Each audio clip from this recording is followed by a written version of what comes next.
Seems like a lot of people they don't know how credit cards work, and a lot of people just feel like credit cards are a bad thing. They're a bad tool. They're a destruction to people's finances. They're a destruction to people's money. So in today's video, I'm kind of just going to discuss the pros and cons that I know of owning and having a credit card. So some of the pros, obviously, it's the name credit card. It can help you build and establish good credit if you use it the right way. Guys, I use credit cards. I use secured credit cards, and some of them report my utilization, and I pay my balance off on time in full every month because creditors, they like to see a long track record that you're able to make payments on time and that you keep your utilization low. That's the main two things that affect your credit. Now there's 5 factors that go into it: payment history, credit usage, length of history, credit mix, and also new credit. So how much credit you're taking on. That's what lenders look at. Credit history, your track record. Your credit history shows your payment history and things like that. And your credit utilization, how many lines of credit you have opened, things like that. And your credit history could be found on your credit report. Your credit report basically gives you the whole thing of how your credit is doing. And a lot of people mess up their credit when they spend too much. And that's a con to credit cards. It could lead to overspending because you're not spending your own money. You're spending the person who is lending you the money, which is typically a bank or a credit union or some type of financial institution.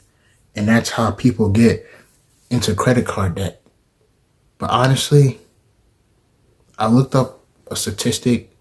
Credit card debt, or when it gets out of control, it mainly comes from people not making normal everyday purchases, like purchases that they would make on a debit card, but they're putting emergencies on there. And guys, what I say to that is you don't want to put an emergency fund. You don't want to put an emergency, on a credit card, because that balance in compounds. And that's another con to a credit card too. If you miss a payment, 9 times out of 10, you're going to start accruing interest. I mean, you're going to have to pay more. And that stuff starts to snowball, starts to pile up over time. Over the course of months and years, sometimes even decades, that stuff will pile up. And that's how people get, they hit a credit card debt, $5,000, $10,000, $15,000, $20,000 worth of credit card debt because they put emergencies on there and they're overspending on a credit card. Guys, a rule with a credit card: if you don't know, if you don't spend, treat it like a debit card. I heard that today when I listened to a podcast. Treat it like a debit card. Spend money that you have. Buy something that you know you're gonna pay it off with. Because a credit score does matter. Because with a credit score, the better credit score you have, the lower of an interest rate more than likely you'll have. Someone with a 600 credit score is going to get a higher interest rate on a mortgage if they even get approved for it, or a car, or anything, or a loan, versus someone who has like a 730 credit score. They're going to get a lower interest rate, and they're going to be able to save money or the lifetime of the loan. Unless they finance something for a longer term, then that's something for another day. What do I discuss that another time? Another thing too with credit cards, that they give you rewards. Some credit cards give you cash back on every purchase. The percentage, of course, depends on the credit card. Some even give you rewards. Me personally, I wouldn't use a credit card for that because the cashback is good because they essentially give you money for every purchase that you normally make, and you can essentially make more purchases. But I don't know. That's just my opinion, and honestly, I don't like using credit cards that much because I don't like using other people's money, and I know I'm good with my own money, so I'm sure I can make the payment because I know how to pay my bills on time. I never miss the payment with my credit card. My payment history is exactly like an A plus, exceptional. So yeah, I wouldn't. That's just how I think, and that's just my personal opinion. I wouldn't do it.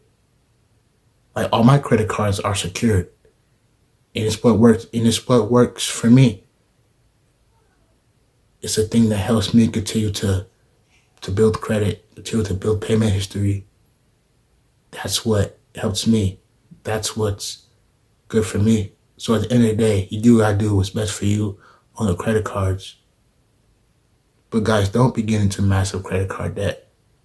As much as I preach and speak up against credit card debt, credit cards are a tool that can help you. Like one day, my goal in a couple of years is to be able to get approved for my own apartment in my name.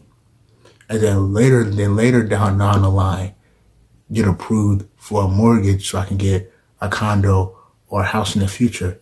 But in order to get that, I know I'm gonna have to have good credit. And that's why I'm using the credit card services as a tool so I can get that credit score. So I can get that good to very good to excellent credit score. Make sure you keep your accounts open too. Because when you close your account, that lowers the length history. Because like the credit is no longer even there. So it's like it never existed. But in a way it did. But in a way it didn't because it's off your credit report. Your closed credit will still show on your credit report if it was in good standing up to 10 years. But if it was in negative standing, like you missed payments and things like that, it's gonna stay in your credit report for 7 years, which is similar to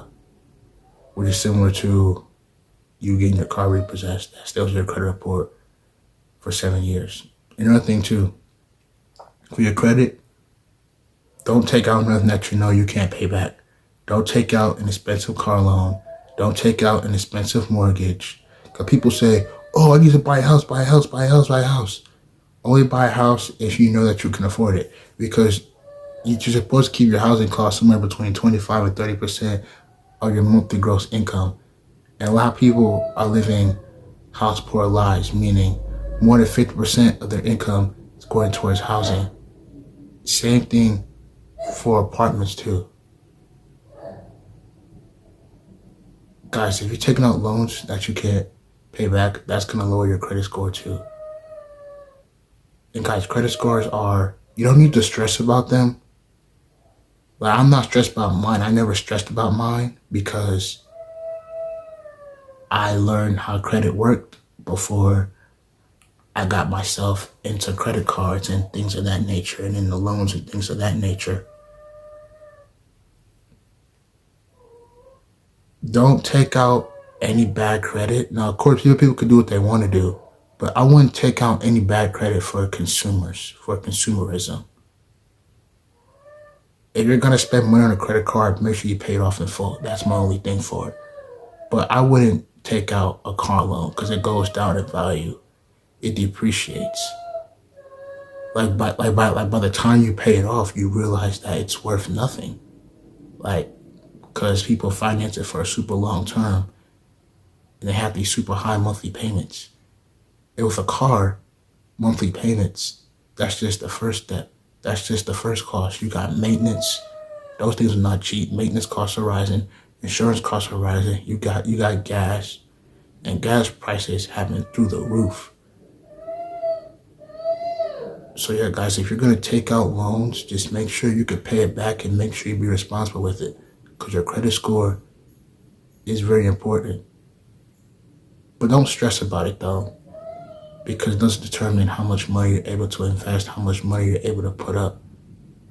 It just determines that if you're able to pay your bills on time, and if you're good at that, and if you're able to keep your credit utilization low, and things of that nature.